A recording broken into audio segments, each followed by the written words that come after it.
Johnny మాస్టర్పై Janasena party చర్యలు తీసుకుంది. Party కార్యక్రమాల్లో పాల్గొనొద్దని ఆదేశించింది. తక్షణమే నిర్ణయం అందుబాటులోకి వస్తుందని ప్రకటించింది. ఆయనపై లైంగిక వేధింపుల ఆరోపణలు వచ్చాయి. పోలీసులు కేసు కూడా నమోదు చేశారు. దీంతో పార్టీ కార్యక్రమాలకు దూరంగా ఉండాలని జనసేన ఆయన్ని ఆదేశించింది. లైంగిక వేధింపుల ఆరోపణలు జానీ మాస్టర్ కెరీర్ను పాడు చేసేలా కనపడుతున్నాయి. ప్రస్తుతం ఓవైపు పార్టీ కార్యకలాపాలకు దూరంగా ఉండాలని జనసేన నిర్ణయం తీసుకుంది. ఇక ఇండస్ట్రీ నుంచి డాన్సర్ అసోసియేషన్ షాక్ ఇచ్చేందుకు సిద్ధమైంది. దీంతో Jani master political industry career ప్రస్తుతం చిక్కుల్లో పడే అవకాశం కనపడుతోంది.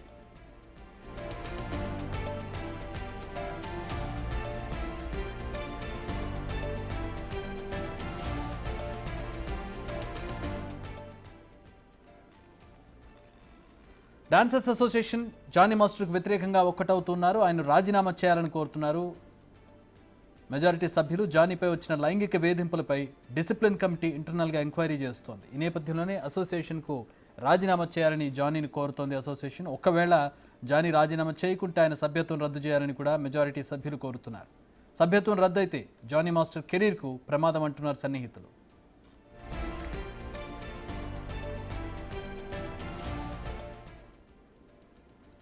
తన అసిస్టెంట్తో తప్పుగా ప్రవర్తించాడని జానీ మాస్టర్పై పోలీసులకు ఫిర్యాదు అందింది. జానీ తనపై అనేకసార్లు లైంగిక వేధింపులకు పాల్పడ్డాడని లేడీ కొరియోగ్రాఫర్ ఆరోపించింది. దీంతో జానీ మాస్టర్పై పలు సెక్షన్ల కింద రేప్, క్రిమినల్ బెదిరింపు, గాయపరచడంలోని క్లాజ్తో కేసు నమోదైంది. పవన్ కళ్యాణ్కు వీరాభిమాని అయిన జానీ మాస్టర్ గత ఏపీ ఎన్నికలకు ముందు జనసేన పార్టీలో చేరారు.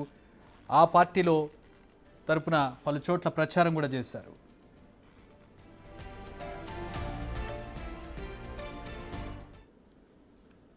మా ప్రతినిధి రాణా జాయిన్ అవుతున్నారు. రాణా, కెరీర్ మంచి స్టేజ్లో ఉంది, అలాగే రాజకీయాల్లో ఇప్పుడు ఆయన ప్రాతినిధ్యం వహిస్తున్నటువంటి పార్టీ కూడా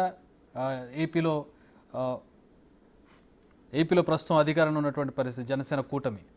సో ఏంటి జానీ మాస్టర్ రాజకీయంగా ఎట్లాంటి ఇబ్బందులు ఎదుర్కోబోతూ ఉన్నారు, కెరీర్ పరంగా ఎట్లాంటి ఇబ్బందులు టాప్ హీరోస్ అందరికీ కూడా ఆయనే కొరియోగ్రాఫ్ చేస్తూ ఉంటారు రాణా. సో ఇప్పుడు ఏంటి పరిస్థితి నెక్స్ట్?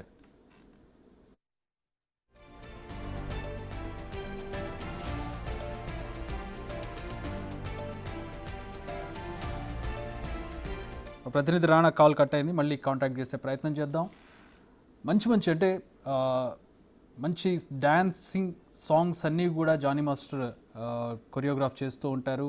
టాలెంట్ పరంగా ఆయనకి విపరీతమైనటువంటి టాలెంట్ ఉంది. అలాగే మొన్న జరిగినటువంటి ఎలక్షన్స్లో జనసేనలో చేరారు. పవన్ కళ్యాణ్ తరఫున ప్రచారం చేశారు. పలుసార్లు వార్తల్లో నిలిచారు ప్రచార సందర్భంలో. సో పార్టీ కూడా ఇప్పుడు అక్కడ అధికారంలో కనపడుతుంది. సో రాజకీయంగా కూడా మంచి గ్రోత్లో కనపడుతున్నారు. ఇటు కెరీర్ పరంగా ఆయన అవార్డులు అందుకున్నారు. మంచి పాటలకి ఆయన స్టెప్స్ ఇచ్చి మంచి పేరు తెచ్చుకున్నారు. సినిమా సర్కిల్లో కూడా మంచి కొరియోగ్రాఫర్గా పేరుంది. కానీ ఇప్పుడు సడన్గా వచ్చినటువంటి ఈ షాక్, ప్రస్తుతం వచ్చినటువంటి ఈ ఎఫ్ఐఆర్, ఆయన మీద వస్తున్నటువంటి ఆరోపణలు ఎటు దారి తీస్తాయనేది ప్రస్తుతం చర్చనీయాంశం. ఖచ్చితంగా నెగిటివ్ అయ్యే అవకాశం అయితే కనపడుతుంది. మా ప్రతినిధి రాణా జాయిన్ అవుతున్నారు. రాణా, ఎఫ్ఐఆర్ కాపీ ఏం చెబుతోంది? ఇటు ఇండస్ట్రీ పరంగా అటు రాజకీయంగా ఎట్లాంటి ఇబ్బందులు ఎదుర్కొనే పరిస్థితి ఉంది జానీ మాస్టర్కి?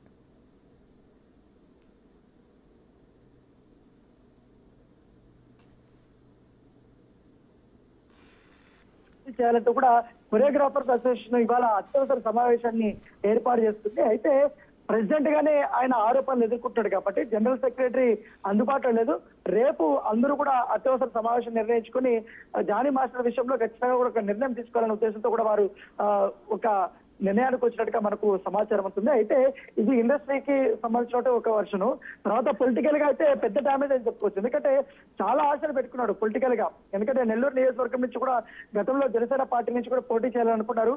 చివరి నిమిషంలో అతను పార్టీలోకి వచ్చాడు. స్టార్ కంపెనర్ గా కూడా పనిచేశాడు. అయితే పొత్తు ధర్మంలో భాగంగా ఆ సీటు టీడీపీకి వెళ్ళింది. టీడీపీకి వెళ్ళిన తర్వాత ఆయన ప్రచార కార్యక్రమాలు చేశాడు. ఇటు విజయవాడ కానీ, ప్రకాశం జిల్లా కానీ, ముఖ్యంగా రాయలసీమ ప్రాంతాల్లో కూడా తను బాగా తిరిగాడు. తర్వాత నెల్లూరులో ఈ ముస్లిం ఓట్లను కూడా ఆకర్షించడంలో కూడా అతను జనసేన పార్టీ వేయించడంలో కూడా ప్రముఖ పాత్ర వహించినటువంటి పరిస్థితి కనపడుతుంది.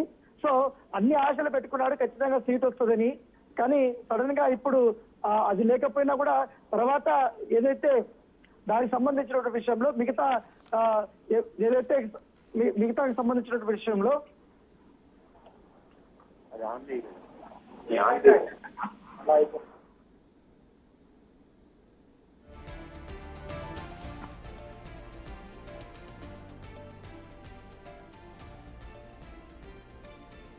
జనసేన పార్టీ ఇప్పుడు అతను పూర్తిగా పార్టీ కార్యక్రమాలకు సంబంధించిన విషయంలో అతను వెళ్ళొద్దు అనేది కూడా పార్టీ కార్యక్రమాలు పాల్గొనేటట్టు కూడా ఇప్పుడు అఫీషియల్ గా కూడా వాళ్ళు ఒక లెటర్ ప్యాడ్ లో కూడా అనౌన్స్మెంట్ కూడా చేశారు.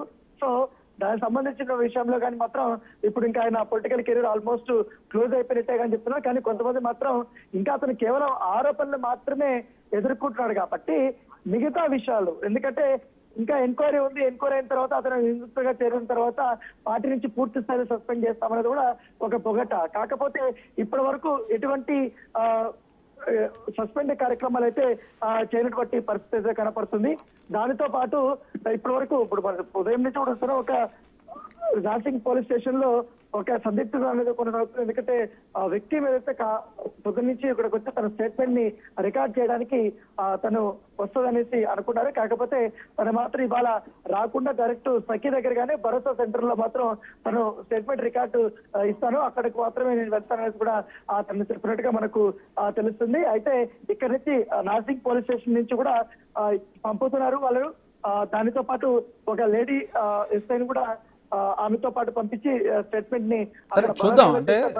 అంటే ఇప్పుడు అలిగేషన్స్ చేయడం ఒకటి, దానికి సంబంధించిన ప్రూఫ్స్ ఇవ్వడం, ఆ ప్రూఫ్స్ సాలిడ్ గా ఉండడం అనేది రెండోది. అలిగేషన్స్ కారణాలు చాలా ఉండొచ్చు.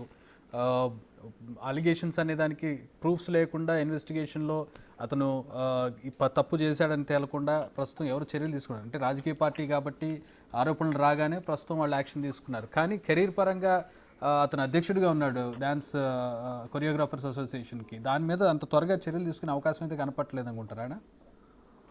అంటే ప్రాపర్ గా ఎవిడెన్స్ అనేది చాలా క్లియర్ గా ఇవ్వాలి. ఎందుకంటే తనతో రిలేషన్షిప్ లో ఉన్నాడనేసి కూడా కొంతమంది చెప్తున్నారు. ఎందుకంటే తోటి కొరియోగ్రాఫర్లు, కానీ ఆయన కింద అసిస్టెంట్ గా పనిచేసే మిగతా వాళ్ళు కూడా ఉన్నారు.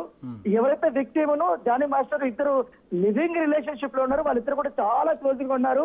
ఎంత క్లోజ్ అంటే ఏకంగా సల్మాన్ ఖాన్ సినిమా అయినటువంటి ఆ సినిమా కూడా వాళ్ళు కొరియోగ్రాఫ్ చేసే వాళ్ళు కూడా చాలా సన్నిహితంగా ఉన్నారు. తర్వాత తమిళనాడుకి వెళ్ళారు. తమిళనాడులో కూడా అనేక సాంగ్స్ కూడా వీళ్ళిద్దరు కూడా కలిపి చేశారు. చాలా యాక్టివ్గా ఉన్నట్టు ఏ రోజు కానీ అమ్మాయి ఇట్లా జానీ మాస్టర్ పైన ఆరోపణలు చేయలేదు. కాకపోతే ఈ సెట్స్ లో మాత్రం జానీ మాస్టర్ కాస్త అగ్రెసివ్గా ఉంటాడు. ఎందుకంటే పని ఉన్నప్పుడు మాత్రం చాలా అగ్రెసివ్గా ఉన్నాడు. ఒకవేళ ఏదైనా తప్పు జరిగినా లేకపోతే చిటికి మాటకి అరుస్తూ ఉంటాడు అనేది అతని పైన మొదటి నుంచి కూడా ఒక అలిగేషన్ ఉంది. సో అది ఎక్కువగా అరవడము, పైగా వీళ్ళిద్దరికి రిలేషన్షిప్ ఉండడము, పైగా ఆ విక్టిమ్ ఏదైతుందో స్వతహాగా కూడా వేరే సినిమాల్లో కూడా ఇప్పుడిప్పుడే ఒక్కొక్క సాంగ్ చేసుకుంటూ వస్తుంది. ఏకంగా పుష్పలో కూడా ఒక సాంగ్ చేసింది. తర్వాత ఇతర సినిమాలో కూడా అవకాశాలు కూడా వస్తున్నాయి.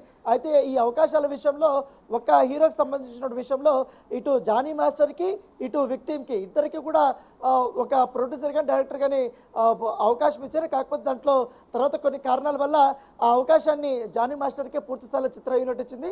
తర్వాత ఆ విక్టిమ్కి ఇవ్వలేదు. ఆ విషయంలో కూడా వీళ్ళిద్దరికీ కొట్లాట జరిగినట్టుగా తెలిసింది. అయితే వీళ్ళిద్దరూ విడిపోయిన తర్వాత ఇట్లా మనస్పర్ధలు వస్తున్నాయి. పైగా పూర్తిగా ఫుల్ స్టాప్ పెట్టాలనేది కూడా కొంతమంది సినీ పెద్దలు ప్రయత్నించినట్టుగా మనకు సమాచారం అవుతుంది. అయితే పుష్ప సినిమా షూటింగ్ అప్పుడు ఒక సాంగ్ షూటింగ్ అప్పుడు కూడా ఒక ప్రముఖ డైరెక్టరు ఇద్దరిని కూర్చోబెట్టి వారి మధ్య జరిగినటువంటి అంశాలపైన కూడా మాట్లాడి వాళ్ళిద్దరిని కూడా సముదాయించి ఇక మీదట ఒకరిపై ఒకరు ఆరోపణలు చేసుకుంటే ఒకరు ఎవరి జీవితాలు వారు చూసుకుని కూడా సెటిల్మెంట్ చేసినట్టుగా మనకు సమాచారం ఉంది. తర్వాత వీళ్ళిద్దరు కూడా చాలా దూరంగా ఉన్నారు. అయితే ఈ విక్టిమ్ చెప్తున్నది ఏంటంటే, నేను దూరంగా ఉండినా కూడా, నేను వేరే సినిమాల్లో షూటింగ్లో ఉన్నా కూడా అక్కడికి తన మనుషులు పంపించి తనని పెళ్లి చేసుకోకపోతే నీకు సినిమా కెరీర్ని నాశనం చేస్తాను అని బెదిరిస్తున్నట్టు, పైగా ఒక పార్సల్ ఇంటి డోర్ ముందు పెట్టినట్టు, ఆ పార్సల్లో welcome to sun be careful అనే ఒక మెసేజ్ పెట్టినట్టు, దాన్ని చూసి నాకు భయం వేసింది అనేది కూడా తను చెప్తుంది.